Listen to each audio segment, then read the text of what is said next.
They laughed at the homeless man. Until he owned the building they stood in, everyone in the hotel lobby turned to stare. A man wearing worn-out jeans, an old jacket, dusty boots, and carrying a faded backpack quietly walked through the front doors. Within seconds, whispers filled the room. Some guests laughed, others pulled their luggage a little closer. The receptionist looked at him with obvious disgust. "I'm sorry, sir," she said without even smiling.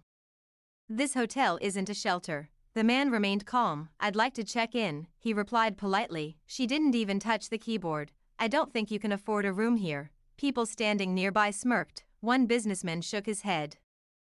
Another guest secretly recorded the moment on his phone, expecting it to become another funny internet clip, but the man simply smiled. "I understand," he said softly. "Could you please call the hotel manager?"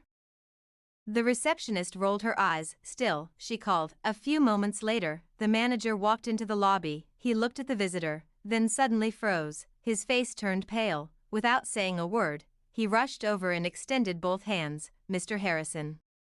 I had no idea it was you." The entire lobby fell silent. The receptionist's smile disappeared instantly. The manager turned toward his staff. "Prepare our presidential suite immediately." Everyone looked confused. The same man they had mocked only seconds earlier was now being treated like royalty. The receptionist whispered, Who is he?" The manager answered quietly, "He's the owner of this hotel chain." The lobby became completely silent. The businessman who had laughed looked down at the floor. The guest recording quickly lowered his phone. No one knew what to say, but the biggest surprise was still coming. Mr. Harrison looked at the embarrassed receptionist. Instead of yelling, instead of firing her, he simply asked one question: "If I really were homeless, would I deserve less respect?" No one answered. "You judged me before hearing my name.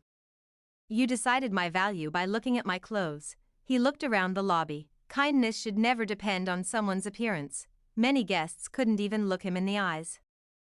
Some felt ashamed, others quietly apologized. The receptionist's eyes filled with tears. "I'm so sorry," she whispered. "I made a terrible mistake." Mr. Harrison smiled gently. "We all make mistakes. The important thing is learning from them." Then he told everyone why he had dressed that way. Years earlier, his own father had lost everything. For months, people ignored him because he looked poor.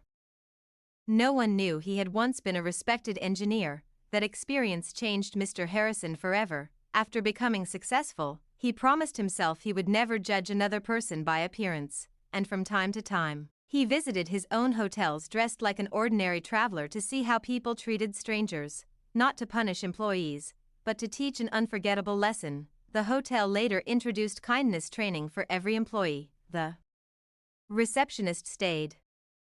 She became one of the friendliest staff members in the entire company. Years later, she would tell every new employee the same story.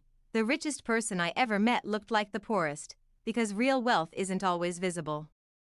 Character isn't measured by expensive clothes, respect isn't earned by designer shoes, and kindness costs absolutely nothing. So the next time you meet someone, remember, you may be looking at a future friend, a future hero, or someone whose story you know nothing about. Never judge a person by what they wear, because the biggest mistake anyone can make is believing that appearance tells the whole story. If this story touched your heart, like, subscribe, and share it with someone who believes kindness should never depend on appearances.